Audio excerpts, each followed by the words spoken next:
23절 다시 한번 읽어 볼까요? 시작. 화 있을진저 애식하는 서기관들과 바리새인들이여, 너희가 박하와 해양과 군체의 11조는 들이되 율법에 더 중한 바 정의와 긍휼과 믿음은 버렸도다. 그러나 이것도 행하고 저것도 버리지 말아야 할지니라. 예식하는 서기관과 바리새인들은 화가 있다고 말씀하시면서 신명기 14장 22절에서 23절의 말씀을 근거로 한 것입니다. 매년 마땅히 매년 토지의 소산에 11절 드리라 했던 말씀인데요. 11절을 강조하다 보니까 박하와 해양과 군체의 11조까지 드렸다. 우리나라에서는 잘 이렇게 쓰지 않는 말들입니다만, 박하라는 것은 유월절 때 먹는 쓴나물의 양념을 말하는 것이고, 해양과 군체는 미나리과에 속하는 식물로서 향료로 사용되었습니다. 이런 것까지 다 11조로 정확하게 구분해서 드려야 된다, 이렇게 11조를 강조하다 보니까 아주 구체적으로 강조했어요. 그런데 예수님은 11조보다 더 중요한 것이 뭐냐? 너희가 정의를 행하는 것이다 라는 것입니다. 그리고 긍휼을 행하는 것이다. 또 믿음을 갖는 것이다. 그런데 이런 것들은 버렸다. 11조 잘 되는 건 좋은데 근데 정의와 긍휼과 믿음은 버렸도다. 그러니까 진짜 중요한 것을 버렸다는 거예요. 그러니까 우리가 잘못하면은 우리가 더 중요한 것을 버릴 수가 있어요. 소소한 것을 얻으려고 하다가. 그래서 주일도 마찬가지죠. 우리가 주일도요, 다른 것을 얻으려고 하다가 주일을 범할 때가 많아요. 근데 이제 이 한 번 범하면 표시가 안 나잖아요. 어디 한번 갔다 왔는데 그러면서 표시가 안 나는데, 한 번 물꼬를 터놓으면 점점 커지는 거 아시죠? 점점 커져요. 한번 이렇게 해도 괜찮구나. 그러다 보면 다음번에 또 해. 그러다 보니까 다음번에 또 하고 하다 보니까 나중에 습관이 돼버려. 그러니까는 그때부터는 주일은 밥 먹듯이 빠져도 되는 것이다, 이렇게 되는 것입니다. 그래서 바늘도둑이 소도둑 된다는 말이 그래서 있는 것입니다. 그래서 너희가 진짜 중요한 정의를 버렸다. 이 정의를 버렸다는 것은 정의가 사라졌다는 것입니다. 자, 우리나라가 정의를 버리고 있어요? 찾고 있어요? 버리고 있습니다. 정의를 버리니까 불의가 판을 치는 거예요. 정의를 버리면 불의한 세상이 됩니다. 지금은 우리나라가 지금 완전히 그것 때문에 늘 지금 감옥은 가득 찼다 그러죠. 감옥은 가득 찼어요. 그러니까 웬만하면 다 집행유예야. 웬만하면 집행유예가 뭐죠? 그냥 다시 죄를 안 지면 구속시키지 않겠다라고 하면서 2년 집행유예, 그러면 2년 동안 죄를 안 지면 그냥 사해지는 거예요. 그러니까 사람들이 그냥 만만한 거예요. 죄를 져도 그냥 감옥이 찼으니까. 오죽하면은 감옥을 질 수 있는 예산도 부족하고 그러니까 기독교에다가 예산을 좀 지원해서 줘달라고 해서 진 것이 몇 년 전에 여주 교도소를 기독교가 돈을 모아서 진 거예요. 그래가지고 거기에서는 예배도 드리고 다 이렇게 하고 그러는데, 지금 우리나라가 지금 정의와의 전쟁이에요. 정의와 불법과의 전쟁입니다. 그래서 불법이 판을 쳐요. 죄를 져도요, 불법을 저질러도 그냥 무죄 판단하는 거예요. 판사의 권한이. 그러니까 우리나라 지금 판사가 지금 정의를 잃어버렸어요. 그냥 판사의 양심에 따라, 자기가 양심에 따라 했다니까. 이 양심이라는 게 서로 다 달라. 양심이 화이 맞은 판사가 판결하면은 그냥 잘못된 판결을 하는 거야. 그러니까 올바른 판사가 해야 돼요. 그러니까 지금 우리나라가 그렇게 정의가 사라진 나라, 우리가 정말 이 교회가 정의를 회복시키는 데 앞장서야 돼요. 교회밖에 희망이 없어요. 세상에 희망이 없습니다. 그래서 교회가 정의로운 사람을 길러내야 돼요.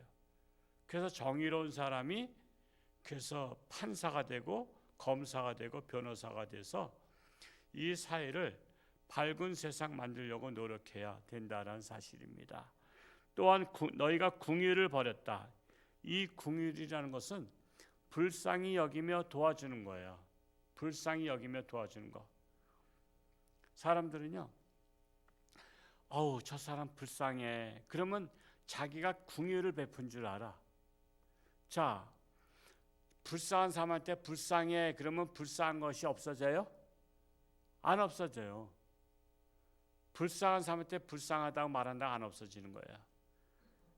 추운 사람한테 저 사람 춥겠다 그러면 안 추워져요 그때부터? 그게 아닌 것 같은 거예요. 불쌍한 사람한테 불쌍해 그런다고 그가 안 불쌍해지는 것이 아닌 것처럼, 또 추운 사람한테 저 사람 춥겠어 그러면 안 추워지는 게 아니에요. 추운 사람한테 춥겠어 말하는 것보다 더 중요한 것은 따뜻한 옷을 주는 겁니다. 따뜻한 옷을. 제가 유튜브에서 이런 영상 봤어요. 외국에서 있었던 영상인데 어떤 거지 할아버지가 옷을 안 입어서 위통을, 그러니까 추위에 벌벌 떨고 있어. 그런데 아무도 그냥 쳐다보고 도와준 사람이 없는데 한 청년이 가까이 와가지고 자기 옷을 벗어서 입혀줘. 자기 옷을 입혀주고 단추를 채워주고, 그러니까 또 어떤 사람이 또 와서 햄버거를 하나 주더라고. 미국 사람들은 햄버거가 점심이란 말이야. 갖고 다니면서 먹거든요. 우리나라처럼 이렇게 식당이 많지 않아요. 그냥 거의 다 이 햄버거 가게가 그렇게 많지 않은 거예요. 그 일반 식당들이 별로 없어요. 우리나라 한 집 건너 식당일 정도잖아요. 그러니까 한 사람이 옷을 벗어주니까 한 사람이 또 햄버거를 주고 다른 사람들이 도와주기 시작하는 거예요. 근데 그 첫 단추가 중요한 거 아시죠? 첫 단추. 세상 사람들은 그렇지 않아도 우리 하나님의 사람들은 뭐든지 앞장서서 해야 돼요. 궁휼을 베풀고 그런 사람을 도와주고 앞장서 도와줘요. 남이 도와주니까 나도 도와주자보다 내가 먼저 도와주자. 내가 먼저 도와주자. 그렇게 해서 도와줄 수 있어야 됩니다. 그게 바로 궁휼을 베푸는 것입니다. 자, 또 믿음을 버렸다는 거예요. 오늘날 지금 하나님을 믿기가 점점 어려워지는 거 아시죠?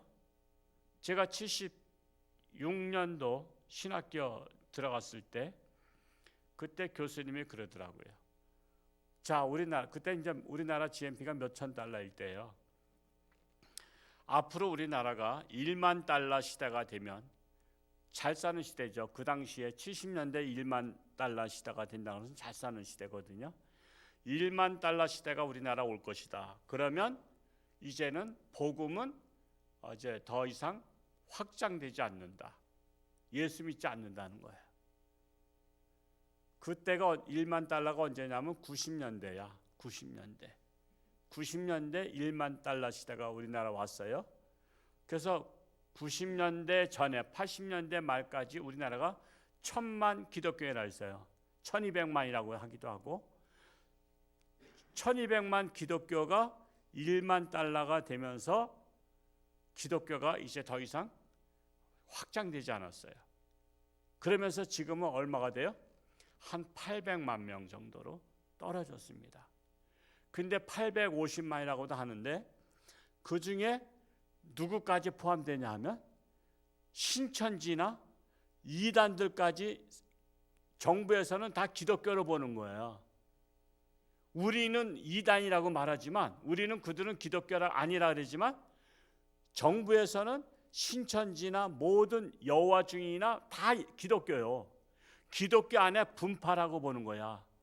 그래서 그들까지 850만이라고 하는 거야. 그러면 정작 기독교인은 얼마가 되냐? 약 600만 명 전후가 되는 거야. 1200만에서 1만 달러 시대에서 1200만에서 지금 3만 4천 달러, 3만 3천 달러 시대가 됐잖아요, 우리나라가. 그래서 잘 사는 세상이 되면 하나님 잘 믿겠다는 게 아니라 하나님을 떠나는 세상이 되는 거야.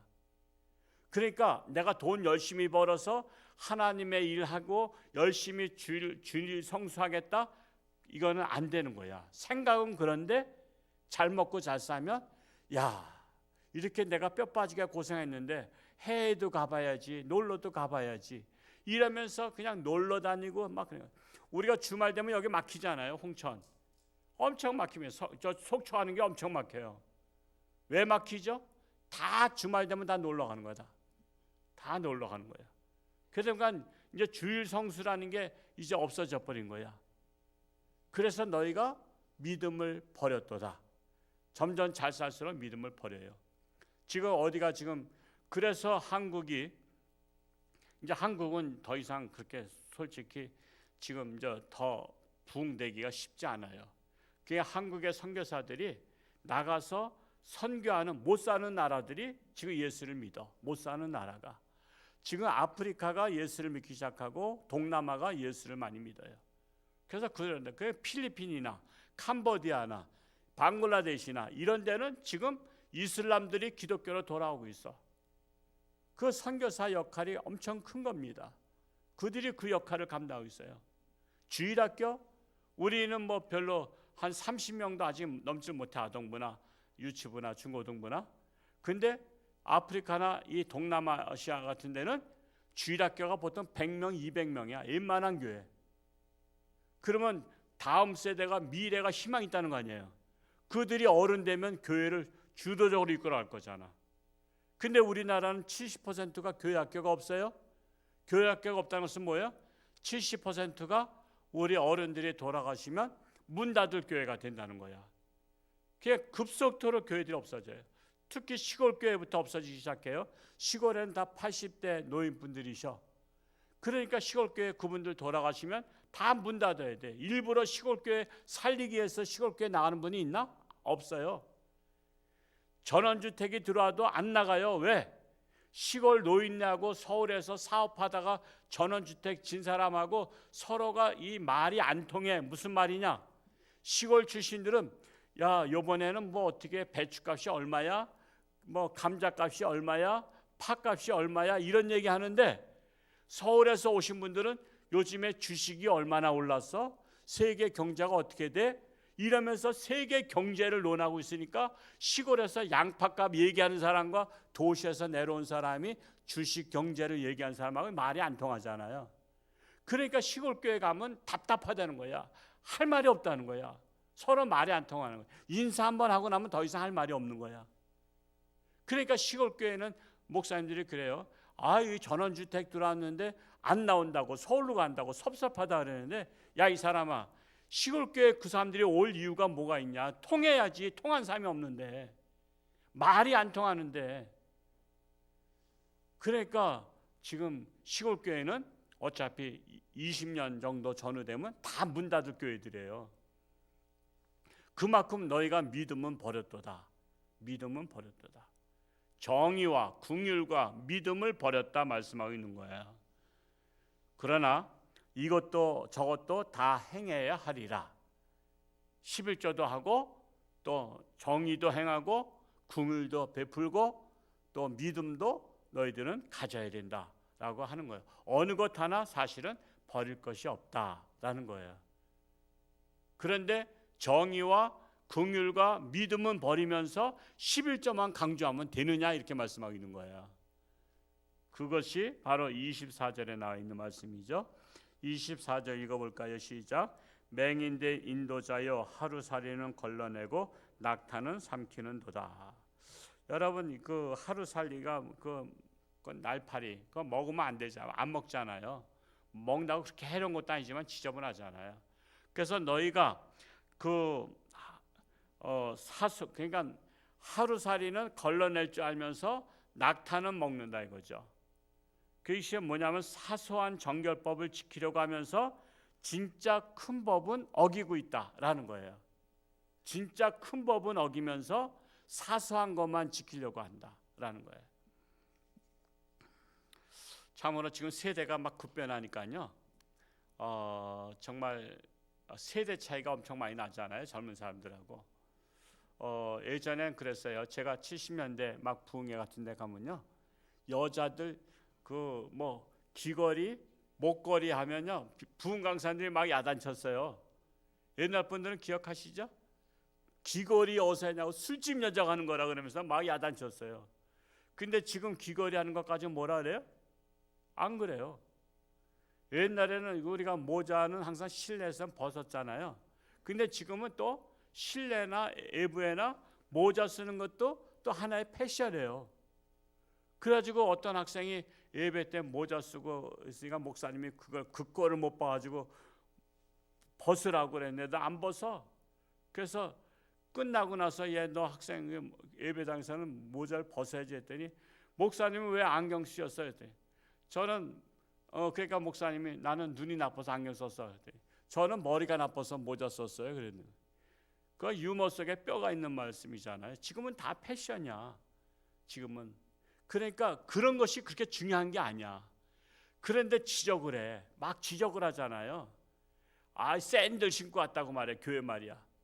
근데 샌들 신고 오네 하고 교회 안 오지 않은 애하고 누가 그래도 낫까? 샌들 신고라도 교회 온 애가 말씀을 들으면 변화될 수 있는 희망이 있는 애예요. 귀걸이 목걸이 하고 온 애가 교회 와서 앉아 있으면 희망이 있다고. 모자 쓴 사람이 희망이 있어. 모자 안 쓰고 세상에서 돌아다니는 사람보다 희망이 있어. 뭐가 본질이냐 말이야. 뭐가 본질이냐. 우리는 교회 오면 누구나 다 희망이 있어요. 거지도 희망이 있고요. 술주정뱅이도 희망이 있어요. 하나님이 역사하시면 능치 못할 일이 없고 고치지 못할 일이 없어요. 그러니까 교회는 어중이 떠중이 다 오는 거야. 샌들을 신고 왔던 뭐 양말을 신고 오지 않았던 양말 안 신고 왔다고 옛날에 양말 안 신고는 이렇게 공적인 자리에 안 갔잖아요. 다 양말 신었잖아. 근데 요즘에는 양말도 귀찮다고 아가씨들 양말 안 신어. 근데 그거 지적해봐야 다음부터 안 와. 양말 안 신고 와도 은혜 받으면 돼. 그러니까 우리는 본질이 뭔지를 알아야 되는 거야. 하루살이는 걸러낼 줄 알면서 낙타는 걸러내지 못하는 더 큰 죄는 저지르면서 작은 죄를 지적하고 있는 것과 같다라는 것입니다. 이것이 바로 왜곡된 신앙이라는 것인데 너 바리새인과 서기관들이 왜곡된 신앙 갖고 있다는 거예요. 그게 위선자랑 위선자. 위선 떨지 말라는 거예요. 화 있을진저 너희들 위선 떤 자가 도리어 화를 받는다라는 것입니다. 오늘 추석을 맞이해서 사랑하는 가족들과 또 이웃들과 함께 즐거운 추석 되시고요. 어제 한번 제가 저기 인제 정탐을 가봤어요. 인제 꽃길만 걷자라는 곳을 집사람하고 가서 괜찮으면 교인들한테 한번 추천하자 갔더니 거기다 가족들 중심으로 오셔서 가족들 다 가족들 중심으로 와가지고 그 꽃길을 걷고 있는데 할머니를 휠체어로다 끌고 오신 가족도 보고 너무나 멋있어. 휠체어 타고 다니실 분은 불편해서 얘들아 너희들이 나갔다 와라. 야 내가 뭘 가냐 돼. 아니에요. 어머니를 모시고 휠체어 끌고 다니면서 꽃길을 구경해 주시더라고.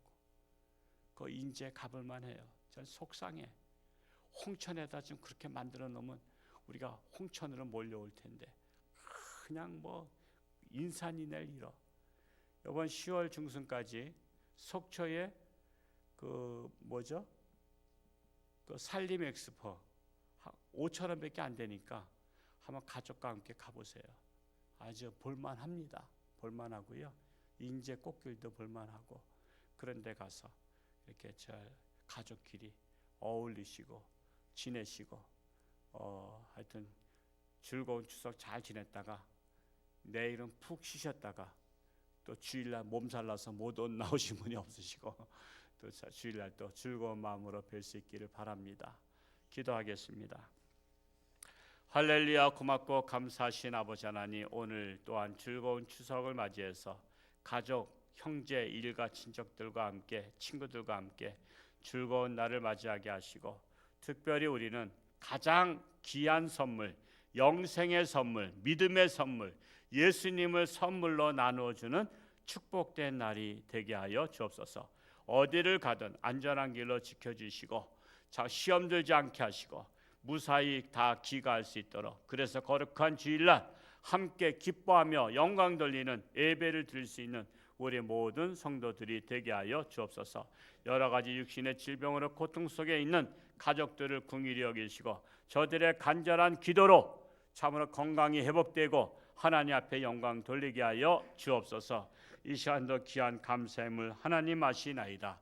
늘 기도하는 기도가 하늘나라 상달되게 하시고 하나님께서 온 자자손손까지 하나님을 믿는 믿음의 자손으로 삼아 주옵소서. 감사드리며 예수님의 이름으로 축복하며 기도하옵나이다. 아멘.